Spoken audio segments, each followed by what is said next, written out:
everybody. Welcome to another episode of Buzzer Beater live from the campus of Brigham Young University, Hawaii. I'm your host, Mick Miller, with the one and only, the very adventurous Jake McCleary. Jake, 2 weeks ago, we went out to Lanikai Beach, got stranded in the ocean, sunk a kayak. Last week, we also went out to Pounders Beach, jumped off the trampoline, almost got sucked out to sea. I hear you have a new adventure. What's your new adventure? Well, this week we've been playing a game called Assassins, where everyone has a target, and you try to squirt them with a squirt gun while you also are being targeted by someone else. And so about an hour and a half ago, I was walking to class, and I was shot in the back of the head. And I was betrayed by one of my classmates, and it's just been like, I'm just in a glass box of emotion right now, Mick. I don't know what to do. Well, I heard a rumor that one of our producers, Rebecca, actually took out your roommate last night. Is that true? She did. Another betrayal, another friendship gone. Well, one thing's for sure, no one's safe on the campus of BYU Hawaii. Last week, our women's volleyball team wrapped up the Hawaii Invitational here at BYU Hawaii. 4 games in 2 days. It was a crazy week for the Lady Seasiders. They came out 2-2. What positives and negatives can we take away from the Hawaii Invitational as it pertains to our women's volleyball team? So I'll start with negatives first. I believe the negative was losing to the Montana State Billings team. This season, this team, I believe, only won 7 games last season, and yet we lost to them 1-3. We lost to them in 4 sets.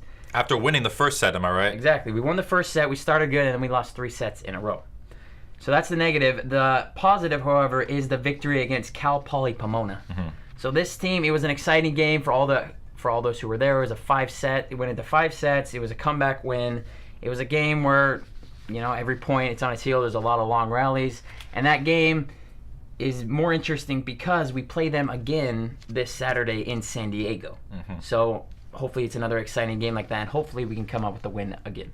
Talking about that Cal Poly Pomona game, I think it was Cinnamoni Tonga who recorded her first career triple-double. 10 kills, 16 assists, 18 digs. The first triple-double here at BYU Hawaii since Michelle, who's actually the assistant coach this year. I think that was probably one of the most dominant games that I've seen from anyone on our women's volleyball team. She was absolutely dominant. That's a positive that I'm taking away.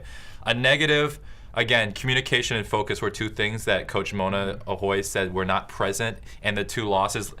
Let me throw you out a little stat. BYU Hawaii in that tournament were 4-0 in the first set, 1-3 in the second set. Consistency was something that we've always talked about, but communication and focus were not present in that game as the Seasiders dropped 2 games that they should have won and would have made them undefeated. Jake, in sports, it seems like all the superstars are starting to come together. You got the super team out in Golden State. LeBron James has got the Big Three in Cleveland with him and Kyrie Irving along with Kevin Love, and he also did it previously in Miami when he teamed up with D. Wade and Chris Bosh.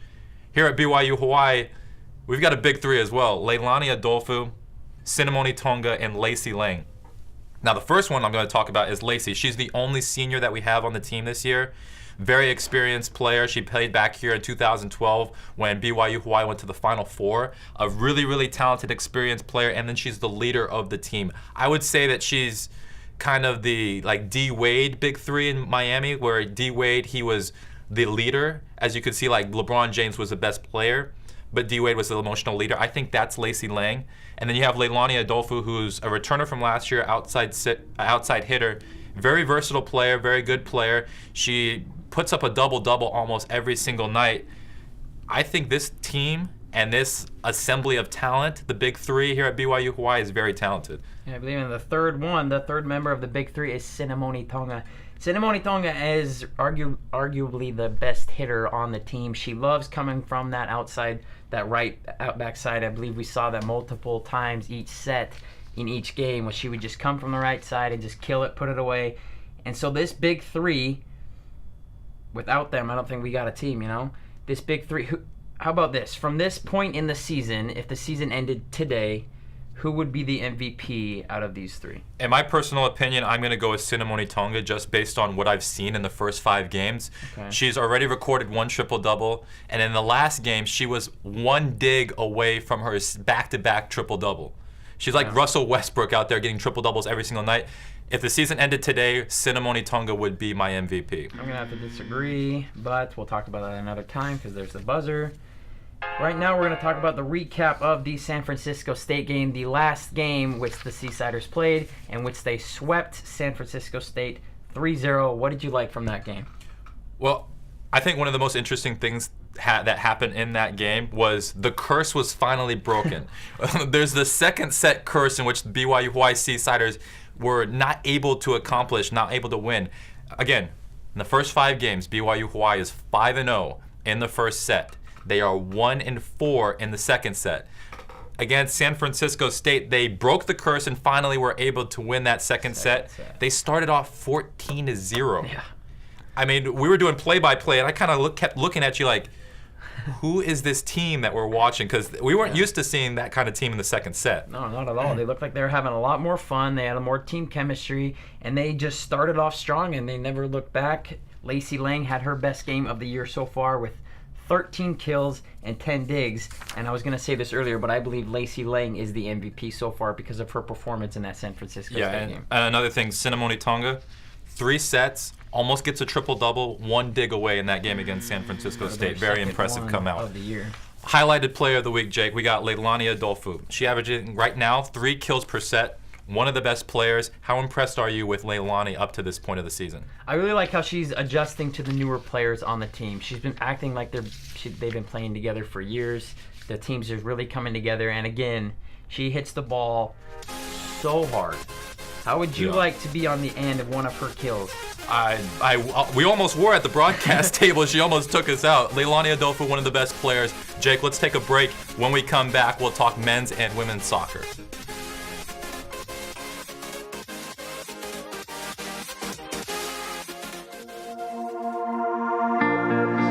That was an outstanding win for the Seasiders for a couple of reasons. One is they played well in the second half. They got the win. They're in the tournament. BYU Hawaii, #1 seed all the way, wins the regional title of the NCAA West.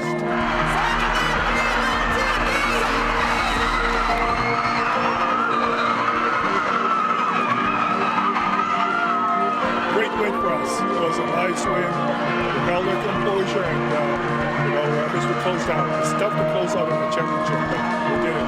It's still surreal to me. It's hard to imagine that Coach Wagner, when he called that timeout with 13 seconds left on the shot clock, was setting up a play for a 40-foot jump shot with 1 second left on the clock, but Pablo hit it.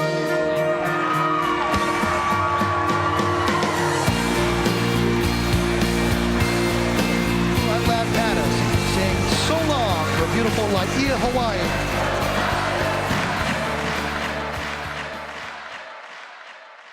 All right, Jake, we're back here. Let's talk women's soccer first. We saw 2 different teams in the preseason and the first 2 games of the regular season so far. In the preseason, they dominated Tusculum, went on to play 2 Division I programs, lost in overtime, but very impressive anyways. The first 2 games of the season, it seems that we've seen a different team from the Lady Seasiders. What have you seen as a difference between the preseason and what's going on in the regular season? You know, I was able to listen to Coach Dumar after that loss on Saturday, and they talked about, he put it simply like what you said earlier, it was a different team than what they saw the first week. There was no connectitude between the girls. They played... Oh, hold on. I'm going to interrupt you. Did you just say connectitude? Look it up. Connectitude, the altitude and the connection. I just completely threw you off your game right there. Here, what's the biggest difference that I've seen so far is in the first 2 games, BYU Hawaii has 7 total shots. Yeah. They are allowing about an average 14 shots per game. They've only gotten 7 shots off in the first 2 games of the season. That's something that can't happen, especially with BYU Hawaii losing the first 2 games. The first one was 2-0. The second one was a mirror image 2-0, exactly the same thing that we saw in the first game. And like you said, Coach Dumar said, it's a completely different team than we've seen in the preseason. I think they're struggling on the offensive end, and as a result of the offensive struggles that they're going through, the defense is struggling, and that's why they're giving up goals, and that's why they've lost the first 2 games of the season. We always talk about keys to success with this team. Consistency will be one that we apply to all of our teams, but my first key to success for BYU Hawaii, for them on Saturday and going on throughout the season is they have to push the ball on offense. It seems like when they get the ball, their offensive players, they mess around with it a little bit. They try to make the perfect play, when in reality, they just need to go. I've heard Coach Dumar from the bench just saying, push the ball, push the ball. I think if they can push the ball offensively, it'll get them into a quicker rhythm, and then they'll get more shots on goal. Yeah, and it'll take a lot of pressure off of the defense. And my key to success goes along with that is getting off to a quick start. In the past games, the losses that we've watched, they've been playing catch-up the whole time. The other team scores fairly quickly in the first half, and then the pressure's on us, on the Seasiders, to try to catch up the whole time. But if they can score first and get the first hit, that'll take a lot of pressure off the team. That'll help them relax. That'll help them have more fun. So that is my key to success, is getting off to a quick start. And my last one is the middle fielders have to control the tempo of the game. If they can control the tempo at the middle field and then get the offensive players going, the success rate for BYU Hawaii, there are no limits. Yeah. All right, men's soccer. I cannot tell you how excited the boys are to finally get on the field. They've been waiting 3-4 weeks with the women's team traveling, playing other teams. They are so excited to play. When we went to practice last week, you talked to some of the players, and they talked about how excited they are. How excited are you to finally see the men's team in action?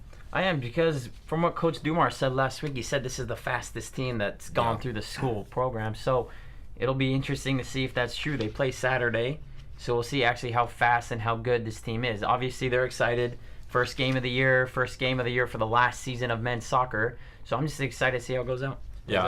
I think this year might be one of the most talented teams that we've had in the men's program. Coach Dumar did a tremendous job this offseason recruiting players. I believe he got around 6 or 7 players from Europe. A lot of talent on this year's team, and a lot of talent coming back. We've talked a lot about Jake McCrae, Besser Davila, Peter Puertas. These players coming back, and then you got all these newcomers. They play HPU on Saturday. What do you think we can expect from BYU Hawaii on Saturday? So first, for the women's, this HPU team, this will be their first game of the year. We've played 2 games already. This will be their first game of the year. And last season, Hawaii Pacific University, they went 9-9, 2-5 on the road, and they beat our Seasiders twice. So it'll be interesting to see how we can play against them. We lost to them twice last year, but this year we're playing on our home field. And so our home field is really going to be the main advantage that we have, and our girls have to take advantage of that. Yeah, like you said, HPU, they went 9-9 last year, 2-5 on the road. I remember talking to one of their coaches when they came up here, because their one win against BYU Hawaii was one of 2 wins on the road. And I was talking to their coach before the game, and he was telling me about how frustrated he was with his team not playing well on the road. And then they finished 500, 9-9 in 2015, a very talented team.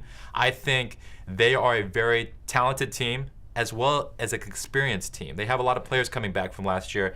And like you said, they beat us twice. Once here and down at HPU. I think they come out very aggressive. I think they go right at our offense and make them push the ball. And I think it's going to be a very intense game. Going on to men's, HPU in 2015 were 10-6-1.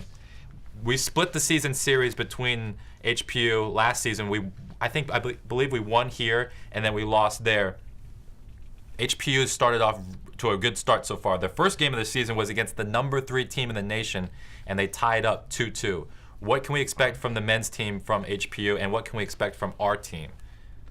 I think the main thing that HPU is going to be looking out for on our team is Jake McCrae. We talked a lot about him last week, and basically every episode of Buzzer Beater we've talked about Jake McCrae. There's a lot of hype about him going into this season, his senior year. He's got a lot of awards going into the season. He broke the school record last year for goals scored in a season. So Jake McCrae is something that I'm ready to watch Jake McCrae to see how he performs, but I think HPU will be ready. They've done their homework. They've scouted out Jake, and I'm ready to see what their game plan is. I'm excited to finally get this doubleheader of soccer. I've got our women's team winning 1-0 and our men's team winning 2-1. Only one? I got 2. Highlighted player of the week. Little faith. Besser Davila, one of the top players from BYU Hawaii in 2015. He's a middle fielder, but extremely dominant. What have you seen from Besser so far in the offseason that's made you very impressed with him? I like it how he's a senior leader. Just from that one day at practice, we saw a lot of the newer players, especially the players from Europe who are new to this team, new to Hawaii. Besser's been good at helping them out, not going easy on them, but pushing them, helping them get better, and which results in better team chemistry, which will eventually help the team succeed in this season. Again, our men's and women's team in action on Saturday. We'll take another break, but when we come back, it's college football time. May my feet swift, be swift, and my mind clear. Let my heart not faint in the face of adversity. By my own strength, I am strong. But with thee, O Lord, we are unstoppable.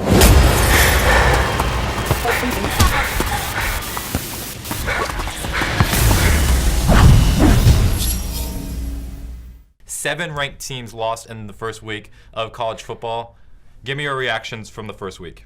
Well, like I picked last week, I picked 2 teams to end up in the national championship, LSU and Oklahoma, who both lost this week. There are 2 of the 7 teams who lost. And who did I say was going to win the national championship and go to the game? I don't remember. Ohio State and Clemson.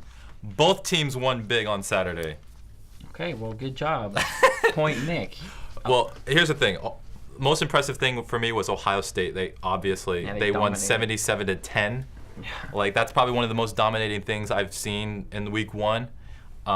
Michigan looked really, really good as well. And then the Heisman people that are expected to win the trophy this year, they played extremely well. But a lot of people have been arguing the fact that the first week of college football shouldn't be like this. It should be more like this towards the middle and the end of the college football season, because so many teams go down in the first week and the conference games haven't even started yet. Do you like week 1 being so packed, or would you rather have it be more spread out and allow conference play to really determine what happens in the postseason? I like it how it jumps right into the action. I like it exciting up front. People are exciting anyway, so you add more of an excitement to if you got a lot of rivalries in the first week. But it does kind of take away some of the excitement throughout the rest of the season. You know, people look forward to these games usually being in the middle of the season or at the end of the season. So to get them over quick, that does take a little bit of hype out of the season. But this season, with all the talent around the nation, I don't think that'll be too much of an effect. What was your favorite game to watch on Saturday? I know my favorite game to watch was Ohio State just dominating, but what game got you really excited? Oh, come on. BYU. You were with me. We were watching that game together, and I'm going to talk about it right now. You said the Heisman's played great. We're going to talk about Heisman's right now. My Heisman's last week, I won this one. Your Heisman's didn't do too great. Well, they did okay. They did. Fournette and Watson, they played all right. But okay. Well, my Heisman, Taysom Hill. Taysom Hill was 21 for 29, which is 72% pass rating with 202 yards, 1 touchdown, 0 interceptions. That's not even the most impressive part. The most impressive part was the game-winning drive. Started on their own 31-yard line with 1:30 left, leading to BYU's victory. And that's Heisman number 1 for me. Next is Christian McCaffrey. McCaffrey.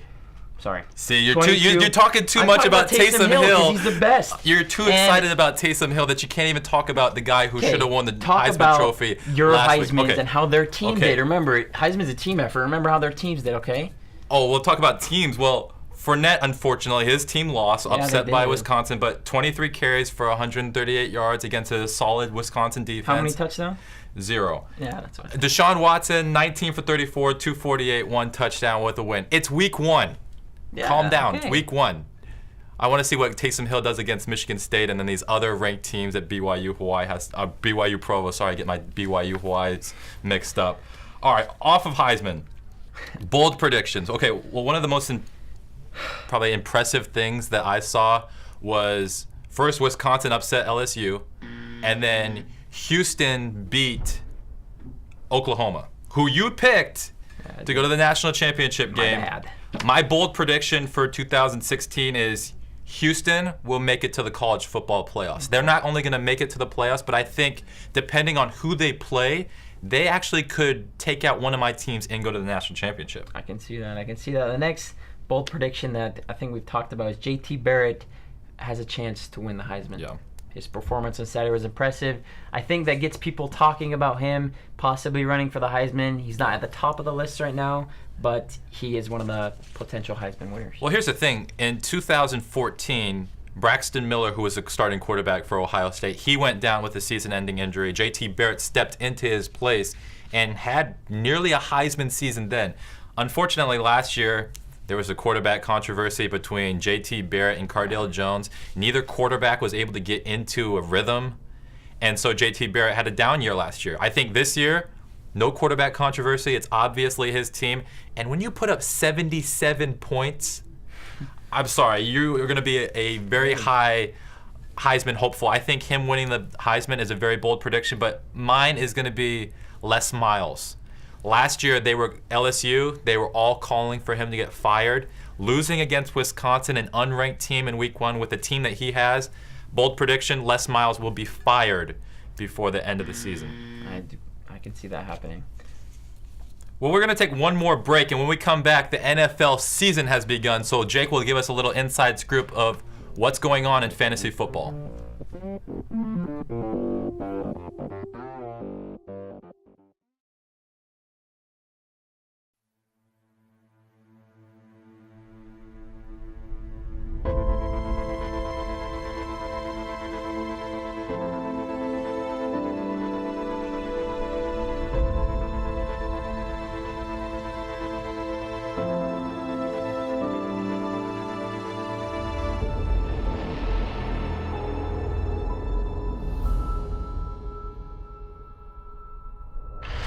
In a world where hospitality is in short supply and businesses hunger for college graduates who are considered genuine gold, one university seeks to change the world for the better.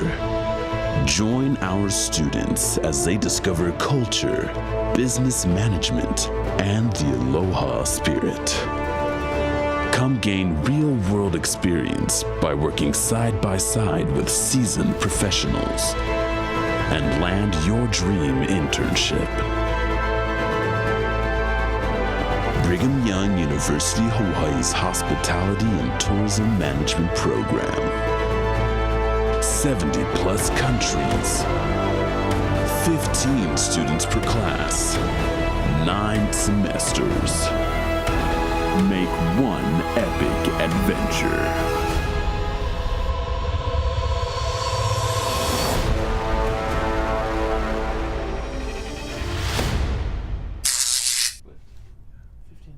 HTM wants you. Careers are available. If you want a wonderful life and a great paycheck and a lot of fun, you should choose Hospitality Tourism Management.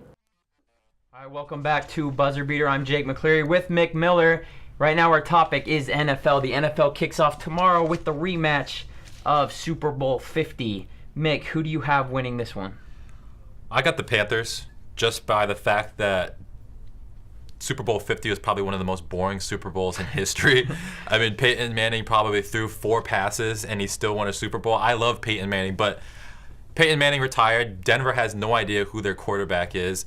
There's a lot of questions on the offensive end, whereas Carolina, you have Cam Newton, who was the MVP last year. They only really lost Josh Norman in this offseason. I've got Carolina winning big tomorrow. I got them winning 42-17.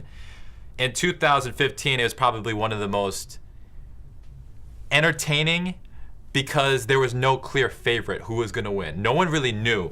In 2016, however, big storylines is there is no Peyton Manning. Tom Brady finally is going to serve that 4-game suspension in which he deflated the balls against my Indianapolis Colts, who should have won the Super Bowl that year, by the way. But in 2016, there's no clear favorites. So what are you looking forward to this year in NFL football? And talk to us a little bit about your NFL fantasy. Okay, well, you got to help me out. I've been gone the past 2 years. I haven't been in America the past 2 years. So I'm still trying to research, catch up on my NFL football. My fantasy draft is actually in an hour. So I got to catch up quick. You're going to have to help me. But from what I've done, from what the research that I've done, I don't think the Broncos even make the playoffs this year. I honestly don't think they make the playoffs either. They just have no quarterback. If you have this is a quarterback's league. If you have no quarterback, you can't win games. Yeah, exactly. And let's just talk the AFC conference real quick so I can get a taste of what to look forward to this season. Because I'm doing a lot of catch-up. I've been watching highlights and just trying to see who the best players are. And I need your advice who to draft in my fantasy draft in 48 minutes. Well, your first pick, without a doubt, should be either Aaron Rodgers or Cam Newton. They led fantasy players last year. They put up mad points. Okay. So I would take either Aaron Rodgers or Cam Newton. Very talented players. But there they are right now. Let's talk MVPs for 2016. The guy that I'm going to pick for 2016 is Aaron Rodgers. A lot of people criticized Aaron Rodgers last year because he had a down year. Okay, down year is this. 60% of his passes were completed, threw for 3,800 yards, 31 touchdowns, not 8 interceptions. Takes his team to the playoffs without Jordy Nelson and with no offensive line. Green Bay's offensive line is awful. And Aaron Rodgers was able to do this still. Jordy Nelson is back. I think with his number one target, Aaron Rodgers will not only win the MVP, but if you draft him, you will win your fantasy league. Who do you got for MVP? You know, honestly, as MVP, I've been looking at all the teams' websites. They've all got their own team. They got MVP for their own team. I could agree with you on Aaron Rodgers, or I could agree with this guy right here, Cam Newton. He's one that I've won in 2015. Yeah, I've been following him since he entered the NFL. I could see him winning the MVP this season. All right, let's break it down by conference. We're going to start with the AFC first. And the AFC East, you got Buffalo, Miami, New England, and the Jets. Jets. All right. Tom Brady has to serve a 4-game suspension. This is probably one of the weakest divisions in football, so I'm going to go with the Patriots. Who do you have coming out of the AFC East? The Jets. Just kidding. I was about to say. No, the Patriots. Of course, they don't really have any competition in that conference. Even without Tom Brady, the Patriots still got that division. Yeah, the Patriots, they dominate this division, always do. Yeah. On the AFC North, I've got the Pittsburgh Steelers, probably one of the most explosive offensive with Big Ben. Antonio Brown, they got a really good running back as well who just got suspended. I can't remember his name. I think it's something Bell. But when he comes back, I don't see anybody in this division taking out the Steelers. Yeah, I'm not a personal fan of Big Belly Ben, but I believe that they will make it into playoffs, win their conference. However, I do not see them winning the Super Bowl. AFC South, Indianapolis Colts. Born and raised in Indiana, going to have to go with the hometown team. Who do you have? And you better not say Houston. Houston, Texans. Again, I'm just going off research. I'm going off some polls that I read, but I'm not going with Andrew Luck and the Indianapolis. Highest paid quarterback in football. That's all I have to say there. Okay. On to AFC West. We just badmouthed Denver, so it'll be a shock if you choose the Broncos. I've got the Kansas City Chiefs. Okay, I'm going to have to agree with you then on Kansas City. Yeah, Kansas City. I think last year they had a good year. They were like up and down. They started off like 2-4, and then they came back and saved the season. Out of every team in the AFC, it's gonna be hard. I think the AFC is weaker this year than they have been in recent years, but I'm gonna have to go with the Indianapolis Colts winning the AFC this year. Okay. All right, let's move on to the NFC. The NFC is a little bit more competitive. Let's go. We're going to start a little debate here because I'm from Washington, D.C., but I cannot stand the Redskins. I can't stand them. They are the most, probably behind the Cowboys, the second most annoying fan base in football. In the NFC East, your Redskins will not win the division. The Giants will, and I don't even think you guys come in the top tier in that division. Okay, the Redskins are my team. You know that. I'm letting everybody know that right now. From the highlights we've seen last year, what happened? What happened last season with the Redskins? They won the division, but they were Kirk, you like that Cousins, baby. He came out. He's coming off stronger even this year. They will win the NFC East easily. Okay, well, we disagree on that one. The Giants will win. Eli Manning gonna extend that Manning legacy, win another championship. On to the NFC North. I've got, before Teddy Bridgewater got hurt, I thought Minnesota could run away with it this year, but with the torn ACL, I don't think he makes it. I'm going to go with Green Bay. I'm going to stick with my guy, Aaron Rodgers, and they win the division. I agree with you on that. Green Bay, I, again, don't think they have any big competition in that conference. I'd take Green Bay also. Okay, let's go on to the NFC South. You got Atlanta, who's your brother's team, I believe, New Orleans, Tampa Bay, And the Carolina Panthers, I'm going to have to go with the 2015 MVP. I think Cam Newton takes this team deep into the playoffs, but there's no way that he's going to lose the division. I think Panthers win this division. As much as I love Cam Newton, Drew Brees, I believe today signed a new deal with the Saints. I'd like to have that contract. I think it's for a reason. I believe New Orleans will come out on top in this conference. They see something in Drew Brees. Well, you better perform if you're getting paid like that. I swear to goodness, I might be in the wrong line of work. Okay, NFC West to wrap it up. I got Seattle coming out. Okay, I do too. So we'll keep an eye out for Arizona. They are a very talented team. Yeah. All right, guys, we hope you like this episode of Buzzer Beater. Took Jake to the shed on some of our debates, but you can catch Buzzer Beater every single Wednesday at 2:30. Just some announcements for our Seasiders. This upcoming week, our women's volleyball will be in action on September the 8th at 7 p.m. They are on the road. Men's soccer, first game of the season, September 10th at 12:30 at the BYUH soccer field, followed by our Lady Seasiders at 3. For Jake McCleary, I'm Mick Miller. Thanks for tuning in, and we'll see you next Wednesday.